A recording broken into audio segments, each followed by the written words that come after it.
qiyin zamon. Lekin nima qilamiz? Shu davrga to'g'ri keldi hayotimiz. Rasululloh aytadilar: insonlar ustiga shunday zamonlar keladiki, ularning orasidagi o'z dinida sobir bo'lgan kishining misoli xuddi cho'g'ni ushlab turgan odamga o'xshaydi. Shunday zamonlar keladi, kelajakda musulmon odam sunnatga amal qilsa, dinini ushlab mahkam yashayman desa, dinini mahkam ushlagan holda bu odam cho'g' ushlab turgan odamga o'xshaydi. Siz diningizda turib, miyasi aynagan odam bo'lib qolasiz. Miyasi aynaganlar esa sog'lom aql egalari bo'lib qoladi. Namoz haqida deyarli birodarlar hammamiz ko'p narsani bilamiz. Farzi nechta, vojibi nechta, sunnati nechta. Tahoratda 4 ta farz bor degan jumlani har qabristonga borganda eshitamiz. G'usulga taalluqli bo'lgan ahkomlardan xabarimiz bor. Roza, zakot, haj shular qatorida. Ammo islomda farzand tarbiyasi deyilganda mana shu ilmdan qancha xabarimiz bor? Bismillahirrohmanirrohim. Hayotimizda ko'p farz, vojib amallarni ado qilamiz. Namoz, roza, zakot, haj, sadaqa, ota-onaga yaxshilik qilishlik. Va mana shu farzlar biz o'lishimiz bilan to'xtaydi. Bu amallar bizga savob bermaydi. O'ldik, o'chdik. Ammo mana shu farzlarning ichida bir muhim farz borki, farzandlar tarbiyasi degan farz. Qarang, farz qanaqa edi? Farz qanaqa amal edi? Shariat jazm ila shubhasiz va qat'iy dalil bilan talab qilgan ish. Nima degani bu? Qilasan deb shariat majbur aytgan, majbur qilasan va majbur qilasan degan so'zini dalili qat'iy Qur'onning oyati bilan. Farzand tarbiyasi ham birodarlar farz bo'lgan amal. Bilamizmi shu farzni? Namoz o'qimasangiz gunoh tayin. Roza tutmasangiz gunoh tayin, jazosi ham tayin. Ammo farzi ayin bo'lgan farzandlar tarbiyasini qilmasangiz, bu farzni bajarmaganingiz uchun jazo qanaqa ekanligini bilasizmi? Ammo bitta farz bor, farzandlar tarbiyasi degan farz bo'lgan, vojib bo'lgan amal. Bu farzni ado qilsak, birodarlar, o'lganimizdan keyin ham savob amallarimiz to'xtamaydi. Tanalarimiz omonat bo'lgan bu jasadlarimiz ruhimizdan ajrab haqiqiy dunyoga ruhimiz o'tib ketganidan keyin ham bizning vujudimiz tirik turadi. Farzandlarni hayotida, bolalarimizni hayoti bilan bizning hayotimiz ham davom etadi. O'ldi, o'chdi bo'lmaydi.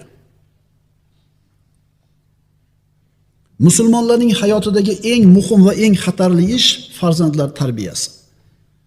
Ayrim so'zlarni 2 marta, ehtimol 3 marta takrorlashga to'g'ri kelar. Musulmon odamning hayotidagi eng muhim, eng zarur, eng oliy ish farzand tarbiyasi.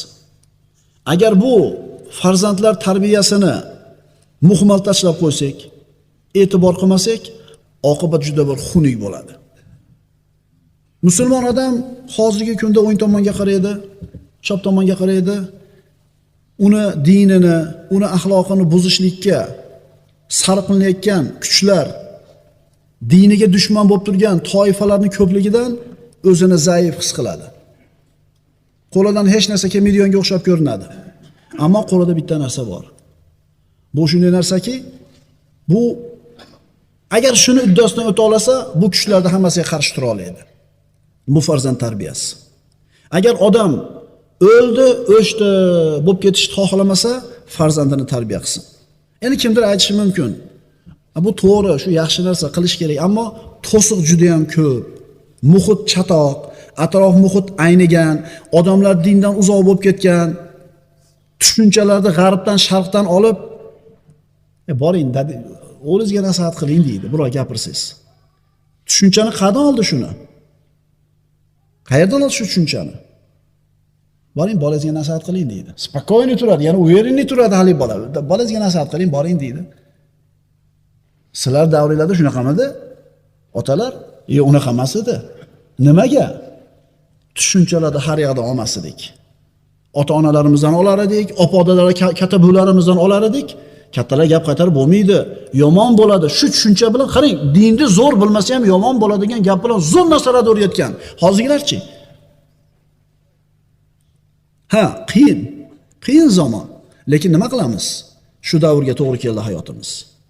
Payg'ambarimiz sollallohu alayhi vasallam aytadilar: "Ya'ti alan-nasi zamanun as-sabiru fihim ala dinihi kal-qabidi ala jamr." Rasululloh aytadilar: insonlar ustiga shunday zamonlar keladiki, ularning orasidagi o'z dinida sobir bo'lgan kishining misoli xuddi cho'g'ni ushlab turgan odamga o'xshaydi. Shunday zamonlar keladi, kelajakda musulmon odam sunnatga amal qilsa, dinini ushlab, mahkam yashayman desa, dinini mahkam ushlagan holda bu odam cho'g' ushlab turgan odamga o'xshaydi. Siz diningizda turib, miyasi aynigan odam bo'lib qolasiz. Miyasi ayniganlar esa sog'lom aql egalari bo'lib qoladi. Insonlarning boshiga shunday zamonlar keladi, dinini mahkam ushlagan kishi xuddi cho'g'ni ushlab turgan kishidek bo'lib qoladi. Qizingizga ayting, sal orqa voratini yopib yursin desa, sen ishing bo'lmasin deydi. Yoshda endi o'ynasin deydi. Kechasi visir harqada yursa, sizga nima uxlang deydi. Uxlang, ishingiz nima siz? Qarang, munkarni ko'rib turib o'zgartiray desangiz, siz aqli joyida emas degan odam gap bo'lib qaralasiz. Shunday zamonlarda yashamayapmizmi?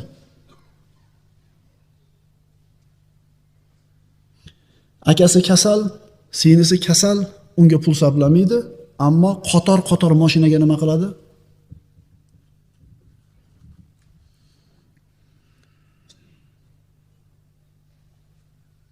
Shu g'arbdan kelayotgan o'lchovlarda qabul qilmasdan bu noto'g'ri desangiz, sen jinni ekansan, sen orqada qolib ketgan qoloq odam ekansan deydi.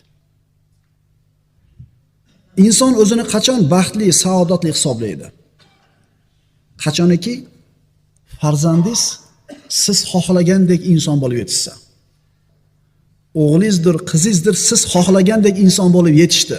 Ko'zingizni quvonchiga aylandi. Mana shu odam haqiqiy baxtli inson bo'ladi. Ammo agar otalarini dilini og'ritib, ko'chadagi qing'ir-qing'ir ulfatlarni do'st tutib, shularni o'ziga kumir qilib, ota-onaga baqirayotgan bo'lsa, ota-ona undan norozi bo'layotgan bo'lsa, bu bolalar oq bo'ladi. Oq bo'lgan bola hech qachon 1-2 bo'lmaydi. Yaxshilab bilib olinglar ukalar. Sizlar ko'rayotgan kinolarda ota-onasi kelsa, ota-onasini shunday g'ash oladi, malol oladi, deydi.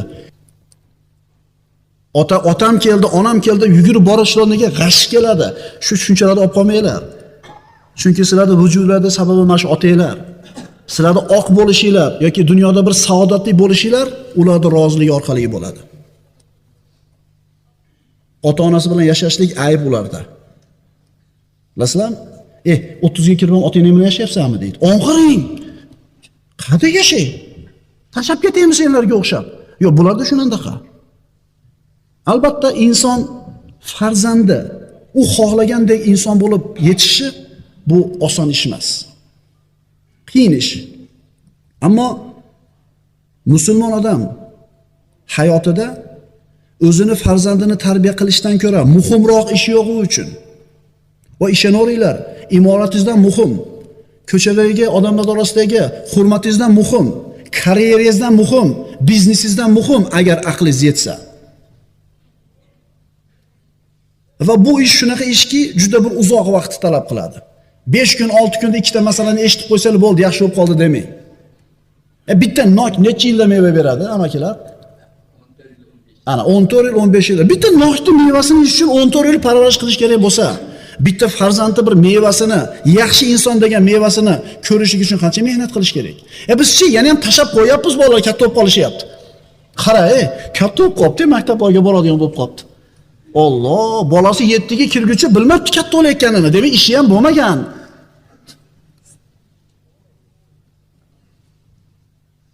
Qarang, umrni bu nima xulosa oladi desangiz, umr o'tayotganini qara deb qo'yadi. Olgan xulosasi shu. Qara, o'g'lim bitiribdi maktabni, qara, yomon o'tibdi umr. Sen nima yeb yuruvding? Bolang maktabni bitiradigan maqomga yetguncha. Faqat qonini boqishlikni o'ylab yuruvding. Endi bu bolani yo'qotding sen. Bu bolani sen yo'qotding. Chunki kichkinaligidan rioya qilganingda, tashab qo'ymaganingda, tijoratingni deb turib, safaringda deb yurib, bolang uxlayotganda ketib, uxlayotganda kelmaganingda, hayotingni bir shirin vaqtini ajratgan paytingda, farzandingga haqiqiy do'st, maslahatgo'y, ulfat bo'lganingda, sen aytgandaqa bola bo'lar edi.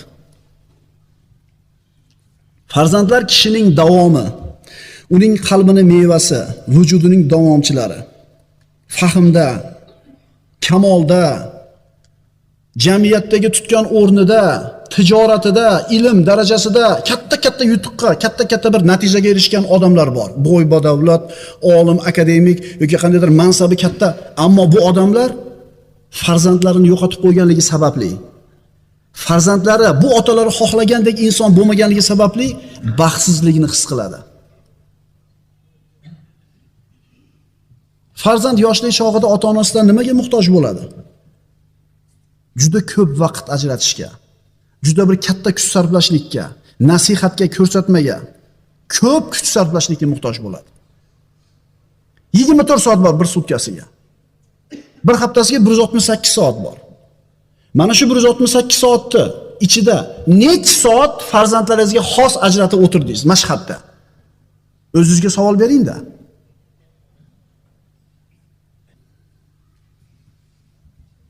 Kishiga nima saodatni, xotirjamlikni olib keladi?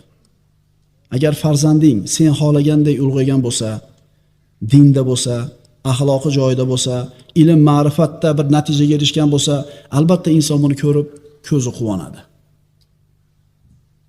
Dunyoparast odamlarda bittasiga dunyoda hamma oltin kumushni olib kelib bersangiz, albatta bu quvonadi. Ammo bir musulmon ota bolasini, farzandini Alloh va payg'ambari aytganidek bo'lib ulg'ayganini ko'rganida, dunyodan chiqib ketayotgan paytda bolalarini ibodatda, taqvoda, halollikda ko'rib, uni orqasidan duo qilib turadiganlarda qolayotganligini ko'rgan paytdagi quvonchi nariga dunyoparastli quvonchi bilan taqqoslab bo'lmaydi. Nima demadinglar?